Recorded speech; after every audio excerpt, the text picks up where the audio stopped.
ficción de autores y personajes. Charlas con Adriana Bernal. A mí me resulta imposible separar la creación de la reflexión sobre literatura. Y si asumo que este es un perfil muy afincado desde hace unos 200 años en la literatura de Occidente, ¿no? Edgar Allan Poe, Baudelaire, son, digamos, rasgos, creo yo, ya muy presentes, ¿no? Pero en México se ha privilegiado, quizá en mucho por el influjo que tiene el sistema de becas, eh, el perfil unitario del escritor, solo poeta o solo novelista. Si te dedicas al ensayo crítico, lo más adecuado es que hagas un doctorado y tengas una plaza de investigador, y tampoco se exige ya mucho que haya un diálogo de el ensayista con el lector de a pie, ¿no? Y yo tengo una parcial formación académica. Empecé la maestría, pero me di de baja a la mitad. Entonces me quedaron algunas mañas. Yo tengo esperanza. Tengo esperanza. No me puedo sentir mal. Qué tranquilidad. A veces me pregunto qué habría sido de mi vida y de mi trabajo en la literatura si hubiera seguido el camino de los posgrados.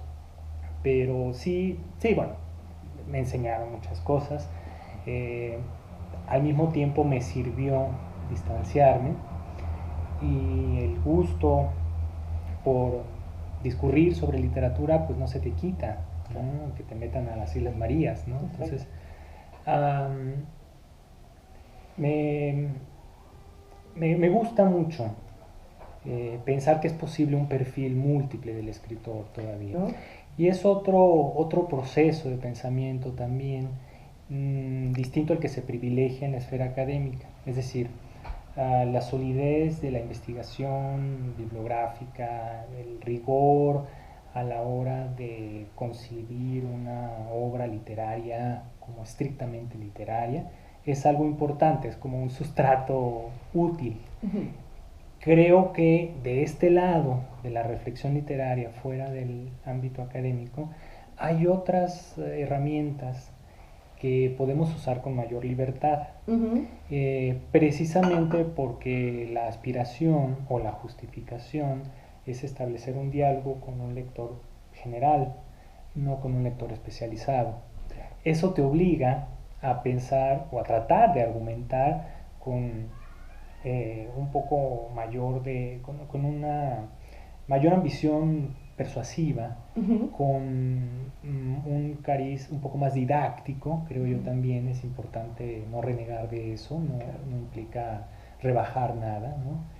Y inevitablemente pues eso se relaciona también con tu propia escritura, ¿no? Sí tienes mayor libertad para reflexionar, pero también puedes aplicar al ensayo atributos que naturalmente asociamos con la escritura de ficción, o en general con la creación literaria, como la imaginación o la espontaneidad o la sensibilidad o la intuición, incluso eso, buscar de establecer asociaciones que no parecen en un primer momento muy claras, ¿no? O que no puedes demostrar científicamente, si es que algo se puede demostrar, claro, científicamente en este mundo, ya no sé. Exacto. Entonces, esa sería para mí la ventaja o el otro aspecto que conviene resaltar, ¿no? Y sí es, digamos, sí es inevitable que haya una suerte de ambición de sugerir un autorretrato intelectual a la hora de escribir sobre otros, ¿no? Porque no puedes renunciar a tu subjetividad ni a tu inclinación particular que te formó como escritor, ¿no? Ahora, hay una afinidad que creo que tiene mucho que ver con lo que apuntas de esas relaciones de la realidad y la ficción, de la percepción de elementos fuertes, dolorosos o sórdidos que están presentes en la ficción. Yo identifico que pues pertenezco a una generación que creció en un país en crisis permanente y nuestra educación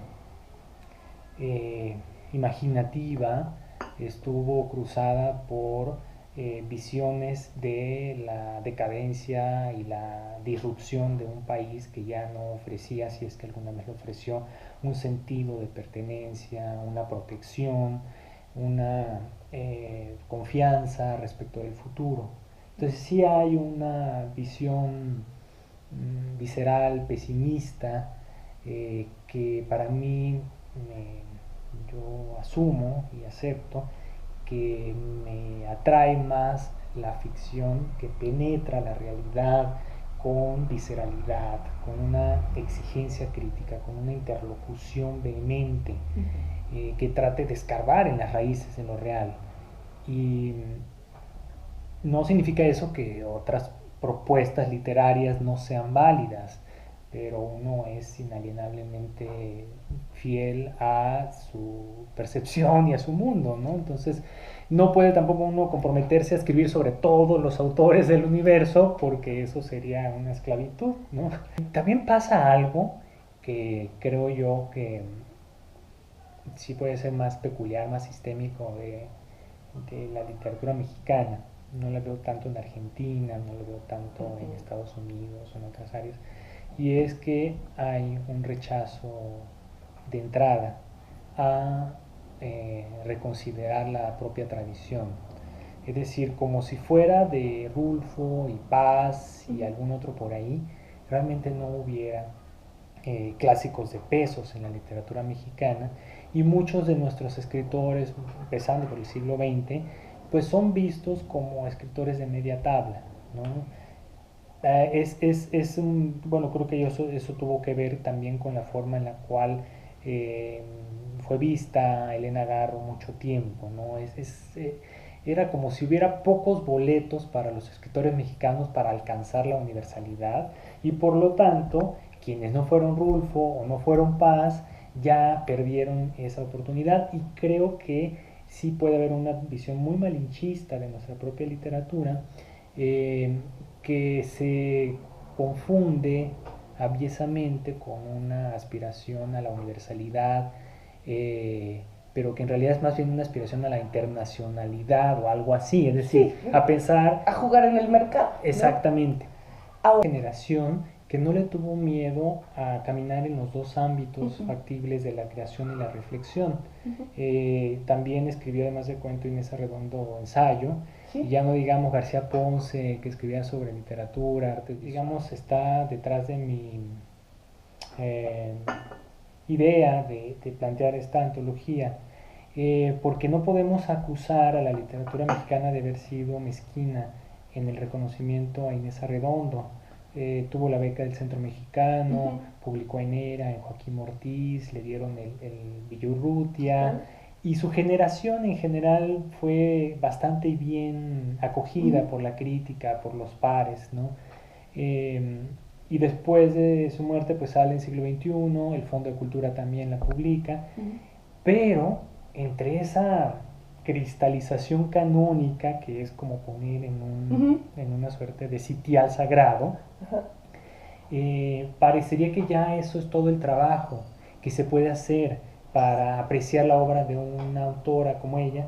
Entonces, la apuesta de una selección en un formato mucho más manejable es pues asumir que se ha hecho la mitad del trabajo, claro. Es decir, que la obra de Inés Arredondo aún puede tener más proyección, no solo por su calidad, claro, que la merece, sino por el talante de su obra, por la defensa de un género tan difícil y al mismo tiempo que cada vez enfrenta más retos para darse a conocer, y por su acercamiento a los temas de las emociones y de las pasiones que son universales, ¿no? Y fue una circunstancia donde estaban abriendo camino Garro y Arredondo, tan solo en el plano temático. Yo las pondría en un ángulo distinto al de Amparo Dávila o de Josefina Vicens, porque sí tienen una mayor audacia temática, por decirlo de alguna manera, al entrar en la exploración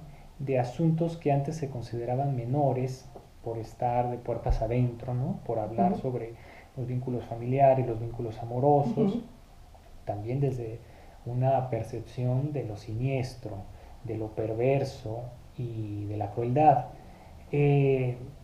Abren camino Garro y Arredondo demostrando, en primer lugar, que no son temas menores, puesto que con la malicia suficiente, con el talento y sobre todo con una mirada penetrante, se puede ver con profundidad el destino de los personajes, más allá de que supuestamente eso solo tenga que ver con la circunstancia de mujeres jóvenes de clase media, media alta, urbana, etcétera, ¿no?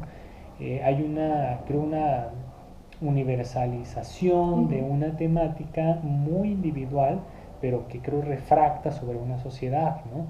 La mitad del siglo XX, evidentemente aún con muy escasas oportunidades para las escritoras de darse a conocer, de ser recibidas y valoradas, y sin muchos antecedentes y muchos ejemplos que las cobijaran, ¿no? Son más bien ellas precursoras. Claro. Por eso, pues así como Garro recurre a la fantasía, recurre al discurso histórico, como La culpa es de los tlaxcaltecas, para hacer una incisión en el mundo de la circunstancia de la mujer, Inés Arredondo toma de la ficción realista europea de finales del XIX, principios del XX, una mirada de cariz psicológico, de tal manera que recupera la experiencia concreta de sus personajes, la instaura en la ficción y tiene un manejo magistral de la alusión, ¿no? Del sobreentendido, precisamente también porque el cuento es un género de paredes estrechas donde no debe sobrar nada, y es una verdadera lección lo que ella hace para construir historias que van mucho más allá de lo que ella cuenta, ¿no? Porque tienen un efecto muy contundente en la psique del lector, de tal manera que hay una, creo yo, existencia posterior del cuento a la lectura misma, ¿no? O sea, una incorporación al imaginario del lector que pocas obras lo consiguen. Eso en el caso de Los recuerdos del porvenir. Exacto. Una obra tan extraordinaria que echaba sombra sobre muchas otras obras suyas y justificaba el no interesarse en esa otra parte de su escritura. Por supuesto. Todo el mundo dice que no están a la altura de Los recuerdos del porvenir. Y en cambio a Carlos Fuentes le leen toda la basofia que haya sacado, aunque hayan estado siempre por debajo del subsuelo, sí, pues, ¿no? Sí. Hay una cuestión que a mí me importa defender, y es que tiende a volverse muy rígido el discurso literario cuando solo se produce para el propio entorno literario. Claro. Porque no se reta, se cultivan los mismos prejuicios, ¿no? Yo tengo bastante tiempo trabajando como editor, que es una profesión muy ingrata. Sí, entonces, la más. Y estuve un buen tiempo escribiendo crítica literaria, y siempre me he planteado ambos oficios como una defensoría del lector común, retomando la idea de Virginia Woolf. Tanto el editor tiene que ser el intermediario que vuelva asequible a un lector aquello que surge en la mente de un autor, como el crítico es el que habría de discernir, de discriminar qué es lo más valioso, ¿no? Con todas las fallas que pueda haber siempre en un juicio subjetivo. Pero esas dos tareas que he desarrollado creo que estarían detrás de, pues, el hecho de que luego se me ocurran este tipo de loqueras, ¿no? Claro. Porque mi pregunta es, en primer término, para la selección de los cuentos de Estío, sí me planteé cómo se releería Inés Arredondo en 2015, ¿no? Claro. O sea, ¿qué posibilidades de relectura puede tener? ¿Desde dónde? Sí, y sobre todo siendo una escritora tan autocrítica, tan Ujú. exigente consigo misma, pues es como si ella ya hubiera sido la antologadora desde el principio, Sí, desde el ¿no? principio. Y por otro lado está eh, este, esta, este cariz de su obra de reivindicar la experiencia individual y adentrarse en el mundo de la afectividad, de los sentimientos, de las pasiones, eh, parecería una ventana desde la cual se puede establecer afinidad con lectores fuera del medio literario. Curioso que salvo García Ponce, Ujú. la generación de Casa del Lago, Bueno, Pitol, sí, ya lo estaba yo borrando. Está Pitol, pero no sí, escribe, no pues. fue, como que no fue el núcleo básico, ¿no? No. Pero viene una circunstancia donde se transforma la carrera de cada uno, digamos a finales de los 60, principios de los 70. Es cierto, a García Ponce le da su enfermedad, pero no para de escribir o de dictar. Y Arredondo mantiene esa exigencia absoluta con su escritura que la lleva a publicar un libro cada 10 años, ¿no? Pero Melo prácticamente deja la escritura. De la colina se va hacia la crónica, hacia la minificción, y hay como una suerte de eh, visión de los años 60 como la década gloriosa, en la Ajá. cual hace erupción este grupo literario, ¿no? Claro. Y están como sus cumbres. En el caso de todos ellos fueron muy precoces, o sea, nacieron de pie, ¿no? Se Sí. dieron a conocer con mucha madurez. Y hay otra cosa que también es interesante, que había una estructura cultural Ujú. eh, ciertamente solo afincada en la Ciudad de México, Sí, centralista totalmente. y aún con pocos espacios para las escritoras, porque pues, casi se les exigía publicar poco, ¿no? Que no estén haciendo mucho escándalo, ¿no? Sí, claro. Pero sí era un momento como de gran confianza sobre la construcción de una literatura madura, ¿no? De una literatura de primer orden. Eh, y quizá con distancia veremos el siglo XX como el siglo de oro de la literatura mexicana, ¿no? Hay un cambio de paradigma, sobre todo a partir de las crisis de los 80s y 90s que destruyen la industria editorial mexicana, y que propician la instauración de una visión del libro exclusivamente como un objeto de intercambio comercial, no como una pieza necesaria en la vida cultural de una sociedad, ¿no? Viene, por supuesto, desde una perspectiva económica neoliberal, y algo que ha provocado ciertamente una concentración editorial muy perjudicial para los autores hispanoamericanos a largo plazo, y al mismo tiempo en México tenemos la excepcionalidad del sistema de mecenazgo estatal, Claro. que es como una suerte de contrapeso, es el otro mercado, es el mercado que se niega a decir su nombre, Claro. de otra visión que puede ser igualmente resultado de una ideología política, es decir, no es estrictamente que el Estado mexicano sea buena onda con los escritores, ¿no? Claro. Tiene sus bemoles, pues muchas ventajas, pero al mismo tiempo zonas nebulosas, ¿no? Yo plantearía la idea de explorar la androginia natural, ¿no? Hay una pérdida de visibilidad de este discurso crítico que va de la mano de la desaparición de suplementos y revistas de humanidades, y también de la perspectiva del escritor como un agente que interviene en la discusión pública de la cultura. Es decir, Pacheco, Monsiváis estaban constantemente interviniendo. Podías ver sus caminos ahí con mucha claridad, ¿no? Pero así como al principio hablábamos de ese perfil renacentista que se ha ido anulando. Ujú. Una de las consecuencias negativas es que se construyen reductos, Ujú. donde solo se oyen los ecos de dos o tres, ¿no? Y se pierde la posibilidad de incidir más abiertamente, no solo digamos, en la arena intelectual abierta, sino de cara al lector general, ¿no?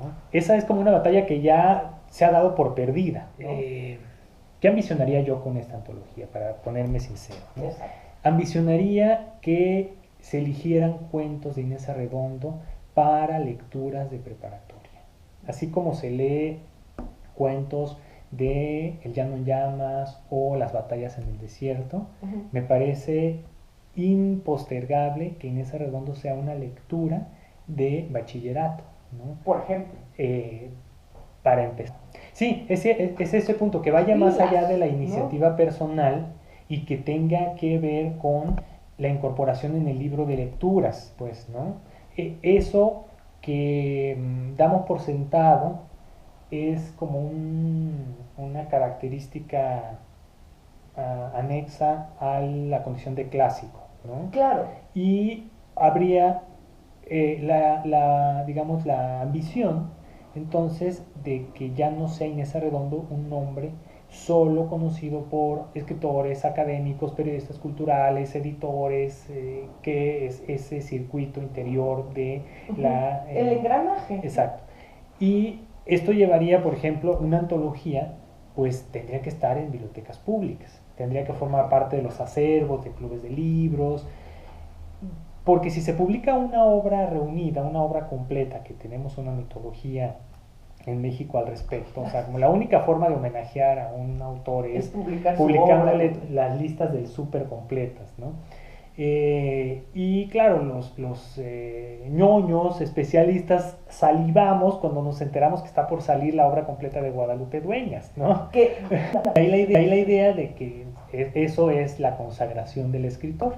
Sí, claro. Pasan 10 años y, por ejemplo, ya está Efraín Hernández editado También íntegro en el Fondo de Cultura Económica, y yo no veo que Efraín Hernández tenga el lugar que se merece, ¿no? Porque eso es un reflejo de una situación más amplia, donde hemos ya dado por perdida esa batalla de que la literatura forme parte de la discusión en la sociedad. Es decir, si ocurre la guerra en Siria, está muy bien que los periódicos inviten a los politólogos, a los internacionalistas, a los economistas a hablar sobre el tema, ¿no? Pero un especialista en literatura árabe podría, no sé si hay en México un especialista en literatura árabe contemporánea. Sí, ahí en el área académica debe haber varios. Exacto. Entonces, ¿qué puede decir la cultura, la literatura sobre el estado de cosas actual? Ya no pasa por la cabeza de nadie eso, y claro, por eso una autora que falleció hace casi 30 años, que solo publicó 3 cuentos, no te vas a tardar mucho pues en leerla, ¿no? Es un nombre más de la literatura mexicana que no sale de ese circuito. Si saliera, nosotros pensaríamos, ¿cuántos? Mínimo hay 3 cuentos de Inés Arredondo que se podrían adaptar al cine. Por supuesto. Que podrían, adaptaciones radiofónicas, imagínate tú, una excelente manera de difundir su obra, ¿no?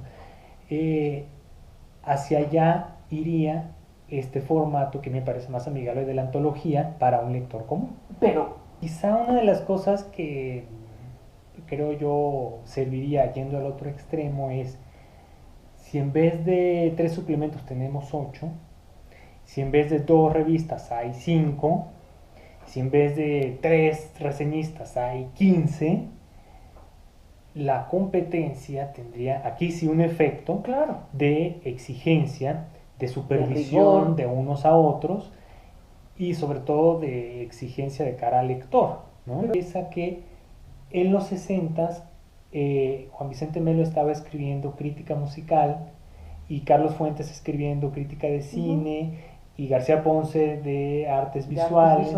Entonces ese perfil bifronte del escritor que creaba y reflexionaba, pues se ha perdido, a pesar de que ahora la República Literaria es mucho más multitudinaria, ¿no? Entonces ahí yo es donde me peleo con esa reducción del perfil literario, porque creo que a la larga los primeros perjudicados somos los propios escritores, los que supuestamente estamos protegiendo nuestros intereses a la hora de abocarnos solo a escribir poesía o solo escribir novela. Perdemos de vista cómo se coopta el proceso de validación literaria, de tal manera que en efecto son las transnacionales, a través de su estrategia de premios y de una operación muy mediática, los que construyen qué es lo que va a estar en las librerías de Durango, de Tuxtla Gutiérrez, de La Paz, y lo que un lector común va a creer que eso es lo que hay que leer.